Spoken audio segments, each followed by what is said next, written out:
In this video, we're gonna be looking at some of my first real estate videos and tearing them apart. We're gonna look at these videos and highlight specific mistakes that I think were made, what could have been improved on, and showcase some newer work in my real estate business that I think has fixed most of these issues and produces a better video overall. So let's get into the first one right now. Okay, so a little bit of backstory. This isn't actually my very first videos ever. Unfortunately, I couldn't find them. And also, I couldn't really showcase them because I started doing real estate videos when I worked at another real estate team. If you want to know a little bit more about my backstory, go watch the second episode of the Q&A series that I started. Really excited on that video series, by the way. But these are my first real estate videos once I went off on my own 2 to 3 years ago now. Yeah, there's been a lot of room of improvement since then. I can honestly say, thank goodness. I love doing this, funny enough. I've made a real estate photography version of this. I'll link that video as well, where I went back and tore apart some of my first real estate photos, how they could have been better compared to now. But I feel like this is really good to look back on your work to see what you've done, what you can improve on, because if you look back on your work a year ago, a couple years ago, even 6 months ago, and you're just like, yeah, that looks great. I don't think that anything could be improved on, or your work is not any better than it was then, there's probably a problem there, because every year when I look back at older stuff, I'm like, this is not good. And back then I thought it was, but that's great. That means you're growing and you're improving and all that stuff. But even on my YouTube channel, if you go back to my very first videos, I knew nothing about cinematography, making videos, lighting, audio, anything. And so I'm actually really glad that I can look back to those videos and see how they're produced now, which is awesome. So let's jump into the first video. As you can see, there's already a bunch of problems with this opening frame itself. Some info about this. This was actually my father-in-law's house. We did the real estate photos for him, and it was listed by a family realtor friend, and I just wanted to make a video out of it as well because I was learning. And it was great because, like I always say, there's no pressure. Like, they weren't paying me to produce this video. I just wanted to do it because I was trying to get better. Glad I did, because there's a lot of mistakes on this, but that's how you learn. And so I love that there was no pressure on it and I could just do my own thing. Let this roll and I'll show you the first mistake right off the bat. So it's an opening drone shot, shows the intro. Okay, let's just jump back through that whole mess and I'll explain what's going on. So opening drone shot. So if you're gonna use a drone shot, not every drone shot has to be so high that it's just like a Google Maps view. Yet at the same time, this drone shot does like no value. Obviously you see the home, we left the car in the driveway, you see the realtor's sign, you see power lines behind the home. So all of that are negatives that could have been fixed. We could have gone a little bit higher, shown where in perspective to the rest of this street this home is, whether obviously you can see there's no back neighbors, maybe it's on a cul-de-sac. So I think it would have been smarter to pan out, be a little bit higher, and then move the car out of the driveway, either move the sign or make sure it's framed correctly to where it's not in the shot, and so on. And hide the power lines. Realtors never want that in their photos or in their videos, and you just don't want to highlight that. And so this opening shot could have maybe just jumped to this afterwards, but I feel like the first shot should have been a wider establishing shot. That's the key word. An establishing shot is what's missing. Then you're like, why are we jumping into the living room? Why not like going through the rest of the home or showcasing other parts of the front? And you're exactly right. I was doing this thing back then that I didn't execute right, which was essentially doing almost like a teaser at the beginning of the video, almost like showcasing highlights of it and then jumping into the full video. As you can see after this, then there's a kitchen, 2 more artsy shots, then we go in the front door. But it was not executed correctly. Plus the way I cut the music was not done well. It wasn't smooth. If you use Premiere Pro, I use the remix tool all the time. For example, if I'm gonna make a 60-second video, I'll use the remix tool to shrink down that music track, and then it's gonna be great. So that tool is really handy because the way I cut this is just really abrupt. Just leads in. It could have been a lot smoother. I think that's what I'm going back to. Yeah, the fact that it goes from this drone shot, it should have been like an establishing shot, then it should have gone to maybe this shot if I wanted to use it, and then maybe another gimbal point of view coming up to the home this way, maybe another detail of it, and then jump into the home. So I don't like the way this was executed. So now we're finally in the home, but now we're going in and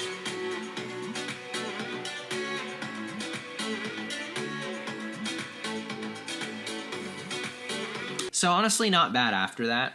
You know, that is a pretty decent sequence. So we have the opening shot, you can see down the hallway, and then you can see into the dining room, and now we're getting into the living room. I'm actually surprised I kept most of my shots going the same direction. That's one thing I always say. Keep your shots going the same direction instead of cutting from a left to right shot to then right to left and then back and forth. It just looks really jarring. We did want to include some lifestyle elements like this media room. That's why that was in the opening shot. So it's like showcasing it's cozy, the person's out of focus. like, I still think that's a pretty cool, like, cinematography-based shot, so I actually like that. And that's pretty much it, though. I'm not gonna go dive through the rest of it. What I really wanted to just highlight in this video, we're gonna look at 3 videos, all of them highlighting one thing specifically, is just the fact that it lacks establishing drone shots. So like here, even this one's great. You can see the amenities at the very end of the video. That's something I do if I see the amenities nearby and I'm able to fly to them, just quickly get some shots of it, photos and video if that's what I'm doing, and I can just add that to the end of the video. I wish I just got a better drone shot of the actual property. You can't even see it. Like, I don't think I got any of the backyard whatsoever, and that's something that should have been highlighted. Mixing those with gimbal shots is a lot better. So that's pretty much that one, but other than that, I feel like it was cut okay, but yeah, just not great. So now instead of jumping to another video, let's highlight a recent video that I think was done a lot better. This is a much better flowing video with better establishing drone shots. So opening shot, drone shot, information. It's a big lot, so I'm getting different angles of it. Now we're jumping to the gimbal, showcasing the home, another angle of it, coming in closer, music's building, and we're gonna jump in right on the beat. This one was really cool. So this was a gig for an interior designer, so it was for the realtor, but also the interior designer staged this, and she did an amazing job. But yeah, already just, it flows so much better. So I like to open with some sort of creative shot instead of just the drone shot, because I feel like every real estate video out there starts with that like iconic just drone shot of the property, which is important. I'm not knocking it because that's what I jump into next, but I just feel like I want to always use a shot, whether it's like a detail feature shot or something really cool looking that will just grab your attention, to just be like, oh wow, this is like a better produced real estate video. But we have a hook shot, if you want to call it that, then the drone shot showcasing this whole lot, and then the property along with the address. I like to keep it really minimal, and then obviously the agent, or in this case the interior designer's information. After that, another angle, because you see that you have a lake on here. There's actually trash right here, like a big dumpster, so I had to use foreground elements like the tree to hide it, so I was limited on the shots. And if you aren't, you should really think about joining my community. I actually just did a behind the scenes video where I showcased how I shot all of these drone shots, photo and video, for just photographers and videographers in general. And every month I upload a behind the scenes video from a job like this, exclusive to just those members, plus you get access to some digital assets like some presets and LUTs that I use, and a private Discord group, which is really cool. So if you're interested, it's only $5 per month, and that's linked down in the description below. But I wanted to highlight that since this is actually from that shoot. And then following the beat of the music, now we're revealing the home itself, which is a really awesome property. Another angle of it to showcase this like covered garage area. Then this really cool entryway leading up to it. So everything's making cohesive sense so far. And then one more cool angle, and then we're gonna jump in on beat, which is something I love to do, just makes sense to me. Yeah, now we're showcasing everything. Now we're gonna jump to details after the wide shots. Obviously, this is more of a focus on interior design because of that. It's not just focused on the house itself. And now another wide shot, and now we're gonna jump to the kitchen, showcasing the whole kitchen area, and back to some more details after this. Really cool property. I love to turn the fireplace on, especially for this. This is a super fancy stovetop. And then more details, like a pop filler. So a lot of features to highlight. Dining room, keeping the shots going the same way, smoother edit, way better on color correcting and color grading. Turn the lights off in this video, just felt like that turned out a lot better, but I'm not gonna go through the rest of it. You know, the whole point is to kind of just highlight what I fixed in these videos, not go back through these and, you know, nitpick these. And if you've been liking all the music you've been hearing up to this point from my older real estate videos, my newer real estate videos, they're all from Epidemic Sound, which is the sponsor of this video. If you've been around on the channel, you know that I get all my music from Epidemic Sound. Whether it's music for my real estate videos, video production work, my YouTube videos, any video content at all, it's all from Epidemic Sound. Epidemic Sound's catalog now includes 40,000 professionally produced tracks and over 90,000 sound effects, with new tracks added every week. And along with their advanced search features like search with video, you can easily upload a quick cut of your real estate video and get music recommendations just for it. Epidemic Sound also offers 2 plans, the personal plan being perfect for the content creator that produces video work on their own channels, or the commercial plan that's ideal for freelancers and media businesses like me. So if you're interested, click the link in the description to get a free 30-day trial to Epidemic Sound. Plus, everything you post during your trial is protected even if you cancel. So thanks so much to Epidemic Sound for sponsoring this video. Now let's get back to it. Okay, so next up is actually my very first freelance gig when I went off on my own. And if you haven't seen on my channel, it's the top viewed video on how to get started with real estate photography. It's my first video that I did when I went off on my own, ironically with my first client ever. And that top viewed video is actually like about this. So this is the video version. That was about the photography. It's just kind of funny. So opening with a pretty cool drone shot of Houston because the home is like right in this area, just showing again, establishing where it is. So I'm glad I did that. And okay, in this case, you cannot hide the fact that there's power lines, but again, you have the realtor's sign. You can't really see the information on it, so that might be okay, but I should have just removed it. But the building is this town home right here. And so here in Houston, down in near the city, most of these homes are like this. They're like 3 to 4 story homes, and it's kind of a pain to shoot because they're just really tall and like everything's squished together. But already though, you get a better idea. I showcase it's near the city, and then here we are jumping into it, so that's better overall. And now we're gonna just jump in with the gimbal, showcasing like a ground perspective. Should have done this angle, not showing the trash cans there, or at least maybe move them. So the biggest thing I want to highlight with this video is my vertical. Back then I would keep my gimbal on pan and tilt. So that means panning left to right, which is what you want, but you don't really want the tilt to be activated where it can look up and down. Unless you do it for some artsy shots or details where you can break the verticals. But at this point, I've kind of learned that you want your verticals to be straight. Same for video, especially because the wider your lens is, the more distorted the lines get. It looks bad in my opinion, and just a lot of distortion and not as professional. So keeping your lines straight will make your videos a lot better and professional in my opinion. But like I said, for detail shots, I break that rule because half the time if it's like a ceiling fixture, you can't even keep it straight. You gotta be able to look up, and that's fine in my opinion. And especially the fact that sometimes my horizon would go off, then it just really looks like a crooked shot. Like obviously I'm shooting from the point of the stairs, that's fine, that makes sense. Like right here, it just looks like I'm kind of crooked. Always make sure your horizon on your gimbal by turning on the leveler in your camera is really good, otherwise recalibrate it. Yeah, that's one thing that could have made this a lot better. And this is like really desaturated looking too. It's kind of a weird grade. Not many details to shoot because it's a vacant property. More movement and straighter lines in my opinion. That's not bad. Like that cut was pretty good. If you pan your gimbal down and then pan it up as you're walking into a room, especially if it's really grand, that's a really cool shot to do. I feel like this video and a lot of my early video work would have looked a lot better if I just kept it on pan follow and just basically let my gimbal turn left and right, and I'll show a better example after this. But as far as the flow, everything's going pretty good. Understanding the layout of the home, showcasing the important parts.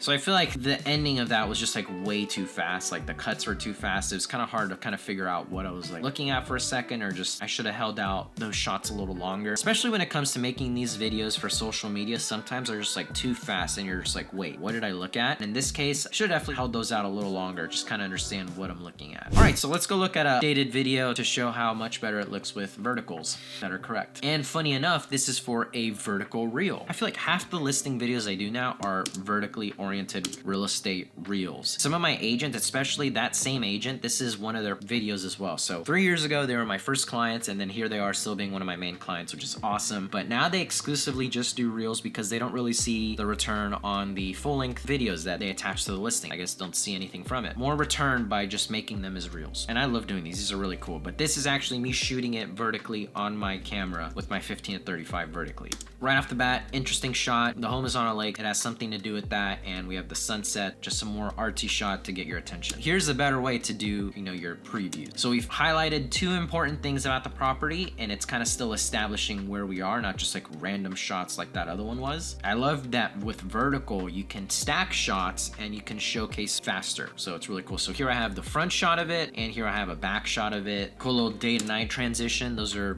pretty cool that I've been messing with. Really easy to do. I should make like a full tutorial just on that. Because those other previous shots that we jumped to were sunset time, it made sense to go back to a daytime shot to then finish the rest of the intro. Could have lined it up better, but whatever. Detail, showcasing important feature parts. Again, here we are keeping our vertical straight, and we're gonna jump into the home and you'll see how I think it looks a lot better. So vertical lines are straight. So just kind of speed ramped right into the front of the home, landed right on the beat. I feel like that makes it flow better. I like to use speed ramps to just get to where I'm trying to go faster, not necessarily just because it's like a trendy effect expect to do it just cause. Like, it has to make sense to me. Typically, we only ever do them mostly just in the intro, like just to jump in the home. You know, that's how we kind of mesh these two clips together. So here it is with some directional blur on it, jumping into the next clip, and it's pretty seamless.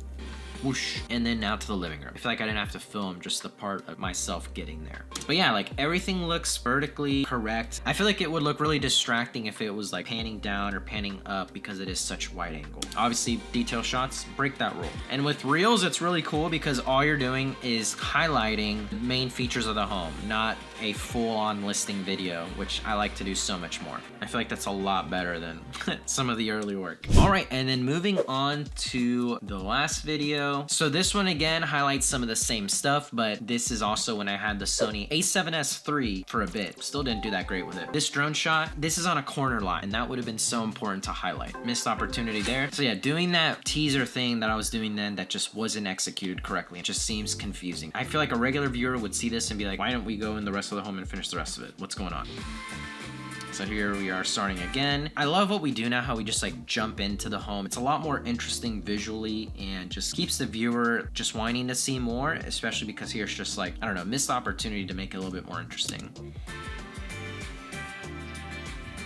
Shaky shots, should have stabilized this. I can see it's like, yeah, I feel like it just would have been better to establish where these rooms were. I always start farther in from a room and then start recording and then walk into it for all of like the main shots, because that way you get some sort of idea where that room is, what's around it, and then what it's like to walk into it and reveal it. Versus these, I feel like were started too soon. The distorted kind of looking down and just the way they were cut really fast is kind of distracting, not doing it justice. And I shot most of this stuff in 4K 30, which is fine. I still recommend, but I was just moving way too fast and it just seems kind of jittery. Nowadays, I actually shoot entirely in 4K 60 because that way I have full control over the speed. Just because I shoot in 4K 60 doesn't mean I actually slow it down by 40% and leave it at that. Sometimes I speed it up more, or sometimes I keep it at the same speed if I was just walking slow enough, or maybe it fits better keeping it that speed. But not bad. Get the point across, showcasing the main parts. One thing that I do want to highlight is I at least kept the right order, in the sense of I kind of want to showcase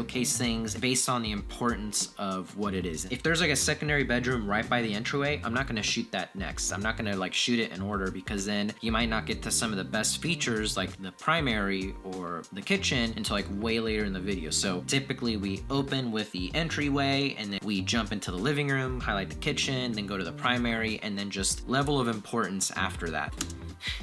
Someone's clearly in the window and I still kept that shot, probably because I didn't have another one, or wow, maybe I'm like, they won't notice. Again, missed opportunity because you don't even know that this is a corner lot. This is literally the only reference is that you see the street next to it, and that would have been something definitely worth highlighting. This seems like it's kind of a nice big driveway, and I didn't even showcase that at all. Okay, no, I did get it here, but that would have been so good to show from a drone's perspective, showing that whole corner lot plus this whole driveway. So again, that was missed opportunity there. Clearly should have gotten that shot again. I don't know how I didn't notice that. Yeah, at least I feel like I kept the better flow of it, but a lot of mistakes in my opinion. Okay, let's go look at another recent one. So here's another one that I feel like kind of establishes better drone shots and a better flow to the overall video and just better shots in general. So here we are opening. You can see all these homes really nice and modern, plus a gated entryway. And this is, I felt like, a good time to highlight where the address is, what neighborhood it is, because I think this is kind of like a really nice neighborhood in this area. All the shots are going the same direction. Showcasing the home, I mean, look at this. This is insane. This is a good use of the drone shot in the sense of like, we at least can see what's around it. We already established the neighborhood. At least here you can see a little bit more. I feel like it would have been better to even still get out a little more, but it's fine. You see everything. Now jumping to like the gimbal shots right after this. Perfect day for this. I love how much flexibility I have with the 10-bit files out of the R6 Mark II. Like, this looks like a photo. Just so much flexibility on like the highlights and the shadows, and so I feel like you could take this like a screen grab and just use this as like your listing photo, no problem. Detail shots, just really building up like this is the whole home, and then jumping into it. Cool. After that, you're already 12 seconds in and you know everything about the home, and then we're gonna jump in. The living room and the kitchen are like the main feature rooms of this home. Like, that's what we really want to highlight. Detail shots to show that stuff. Like, look at that fireplace. that was a really cool thing. One thing that I like to do sometimes is like just jump into another room going that same direction. So that kind of worked because the kitchen's right there. And as you can see, there's definitely a formula to all of this. 1 or 2 establishing wide gimbal shots of the space in general. Like here we have the kitchen, then featuring on the detail shots of it, almost like a mini B-roll sequence of every room put together is pretty much what it is. Kind of following that cinematography, like wide, medium, tight aspect. A lot better flow, vertical lines, better use of drone shots, better storytelling even for real estate. Like even though it's a real estate video, there's still story and all of that involved with this. I think that's a lot better. And bathroom's insane. Much better in my opinion, but we all have to start somewhere. We'll look at one more that I had that I wanted to highlight recently. So open with a detail shot, but I keep it quick. That way you still want to know what you're gonna look at. Another detail, few details of the home. You know that this home is gonna be on a cul-de-sac, which is really important, and then gonna be jumping to the shot of the home itself. Showcasing this unique driveway setup, and now we're just gonna jump into the home. Much better flow, for sure. Looking down, now jumping to the kitchen, keeping the vertical straight. Everything looks nice and natural, no crazy color grades, detail shots, and then we're probably gonna move on. So then dining room, back to the entryway over here, then the office. And that's pretty much it. That's a look at some of my early real estate video work and what I think could have been improved on. And I feel like we've definitely had some growth and produced better videos now. And funny enough, that's usually where our clients come from, is from referrals on our video work. A lot of clients that see the video work, whether it's a client that posts it on social media and then some agent will be like, wow, who did that? And then they'll refer them to us. And that's typically what I hear the most. Definitely just always take the opportunity, especially when it comes to video work, because that's what you can make the most unique. You know, with real estate photo editing, it's really hard to make those photos stand out. And I feel like everyone's photos kind of look the same, but when it comes to video, no one can just like replicate it really easy. So I just put a ton into the video work, and I feel like that really makes it stand out, makes me and my business stand out, especially when it comes to like luxury listing work like this, which is the stuff that I want to do. I think it just definitely makes a difference. So that's pretty much it for this video. Leave a like if you enjoyed, comment down your thoughts, subscribe if you haven't already. I would love for you guys to be part of the channel, and I'll see you guys in the next video. And thanks so much to Epidemic Sound for sponsoring this video. Make sure to check it out down below. See ya.